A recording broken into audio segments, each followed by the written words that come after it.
philosophically different as probably any two candidates in the United States. And you agreed on a lot of issues.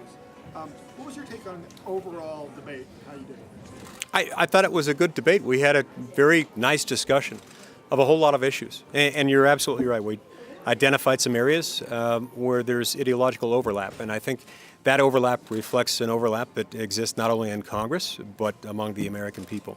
Are you feeling comfortable about your chances of re-election right now? Taking nothing for granted, working hard.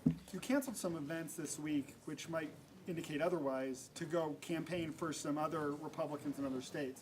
Doesn't that kind of go counter to what you just said? No, we got to make sure we keep the Senate. I'm going to do everything we can to help make sure that we keep the Senate. You didn't have a chance to respond to her closing statements about the vote against violence in women and the Flint. What's your response? Okay. With Flint, what happened in Flint was a local water company messed up.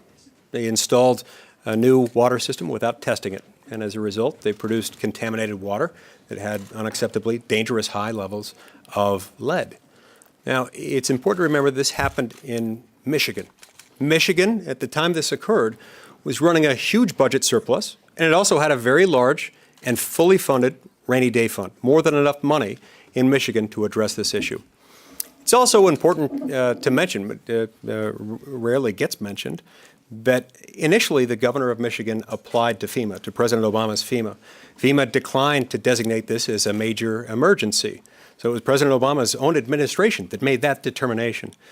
Look, one of my major points of disagreement with those who have advocated Flint is not only that this is a local issue that should be dealt with locally, not only that Michigan had more than enough resources to deal with it, but also and especially that if every time a local water company, a municipal water utility messes up, we go and make a federal case out of it, we create a new federal program, not only is the federal government going to be in way over its head, but you're going to have more of the same types of problems. You'll have more threats to public health and safety because you'll have more local utility companies making this kind of mistake, knowing full well they won't face full accountability because the federal government will pick it up at the end of the day. Poisoning children. Hey, And the you Violence also Against the Women Violence Act. Against Women Act. With Violence Against Women Act, this reflects a philosophical disagreement not about the need to protect women against violence or any other group of Americans, but which level of government is best suited to do it.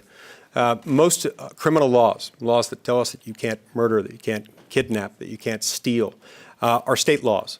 And most law enforcement is carried out at the state level. Interestingly, there were provisions of the Violence Against Women Act that were invalidated by the Supreme Court in a case called the United States versus Morrison in 2000 because there was an insufficient connection to a constitutional power of Congress. There are lots of other provisions of the Violence Against Women Act that remain, but those, for constitutional policy reasons, I think should be programs that are carried out at the state level. We've had problems with some of those programs at the federal level, just like we have problems with almost every federal program. And I think the best way to go about combating violence against women is to leave this in the hands of state law enforcement and state legislatures. This is more effective and more efficient than taking money from the people, sending it to Washington, and giving it to government bureaucrats who will then dole it out penuriously as they deem fit with all kinds of strings attached. Is there any way or under any circumstance you would vote for Donald Trump? No. Are you gonna vote? Look, I've not endorsed him. I'm not voting for him. And I've asked him to step aside. Now, I'm definitely not voting for Hillary Clinton. I have not made a decision on for whom I will vote. Are you surprised more Republicans haven't followed your lead that you said on Friday? Look, everybody's got to make their own decision. That's their judgment call to make. I made mine based on principle, based on how I evaluate the situation. You mentioned that despite what the media tells you, it was Obama that caused the shutdown. It was. Why is it our fault that that's the perception? Well, The Senate did it. because with all due respect, most of the media delivered exactly that message, that a handful of senators and congressmen themselves shut down the entire government, when in fact what we were proposing was we split up the spending votes. We literally offered that up. We tried to fund different aspects of government. We tried to fund everything else in government and have a separate vote on funding for Obamacare, and they wouldn't allow that to happen. They would not allow us to have a separate vote in order to have a separate determination on funding for Obamacare. And in fact, they went so far as to say, unless you're willing to fund everything in government in one bill, including Obamacare, which President Obama himself said was not ready to be implemented, then we won't let you fund anything in government. Not veterans benefits, not national parks, nothing. And that was wrong. 3 said the years later, is president- that still the right move? What was the right? Well, look at what has happened with Obamacare. President Obama was right. It wasn't ready to be implemented.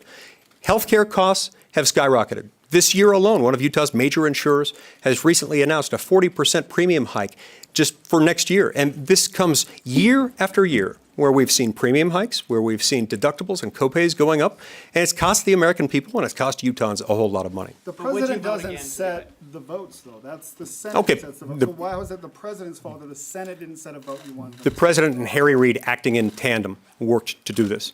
The president said, I'll veto anything that funds only part of government. Harry Reid said, I won't set up any vote that funds any part of government. But would you vote again if you had? to I do did it not, again? there is no vote to Or shut would down you- the government. Would you You- let this happen again? Well, no, but I didn't let it happen to begin with. There is no vote to shut down the government.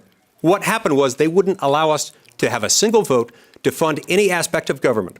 Not veterans benefits, not national parks, nothing, unless we were willing to fund everything in government, including Obamacare, a law that has made health care less accessible, less affordable, and has been a disaster for the American people. On marijuana, you said that if it's principle, on first principles, you'd like to go to the states, but you didn't really answer the question of, do you think marijuana should be decriminalized? Yeah, that's a tougher question. That is a significant question of public policy. I think we've got to go about it carefully and methodically. Right now, one of the problems we've got is it's hard to even study it adequately because marijuana is classified as a Schedule 1. Because it's a Schedule 1, you can't do anything. You can't even test it. So we can't get the data that we need in order to make a sound public policy determination. That's why I've supported legislation to at least loosen up Schedule 1 so that we can start the process of studying it. So you wouldn't you wouldn't schedule it lower, you would just open up Schedule 1 for research? At a minimum, I would open up Schedule 1 for research, and then I think that'll give us the information to decide what to do from there. On the question of the Supreme Court, Secretary Clinton's leading the polls right now. Are you worried that she could nominate, if she wins the presidency, someone more quote-unquote liberal than Garland? And has there been any discussion among the Senate leadership about holding a vote before President Obama leaves office? Sure, it's one of the reasons why I worry about Secretary Clinton winning the presidency. I disagree with her on almost every issue, including who she would likely nominate to the Supreme Court. But make no mistake, there is not, I believe, as the one who is a former law clerk at the Supreme Court, I don't believe there would be a real substantive distinction, a real noticeable difference between the voting pattern of a justice who would be appointed by a president, Hillary Clinton, if she became president, and Merrick Garland. I just don't think there is much, if any, difference. The last Democratic nominee to the United States Supreme Court who was confirmed and served and who voted independently on matters of public policy and on hot-button political issues was Byron White, appointed back in the early 1960s. Not a single Democratic nominee to the U.S. Supreme Court since then has voted independently on those matters. Not one. Now, Republicans have been all over the map, all over the spectrum on that. Democrats vote in lockstep. I don't know why, I don't know how, but that is how it works. I don't think Merrick Garland would be any different. The only difference there is his age. One more What question. do you think needs to be done on religious rights and LGBT rights? What's the balance there, and what would your bill do? Well, my bill would protect religious freedom and would do so in a way that isn't hostile toward anyone else's status and isn't hostile toward any one religious belief. It's even-handed in the sense that it protects religious beliefs about marriage, regardless of what those religious beliefs are. If your religious beliefs are that marriage is is a union between a man and a woman, or if alternatively your religious beliefs conclude that lead you to conclude for religious reasons that marriage can also be between two persons of the same sex, then the law would be agnostic in that regard. The law wouldn't be able to discriminate against you, would not be able to retaliate against you or your church or any group of individuals based on your religious beliefs about marriage. There is nothing more fundamentally American than this idea that religious freedom means, at a bare minimum, the government can't punish you for the way you choose to believe from a religious point of view. Okay. Thank you very much. Thanks, Senator.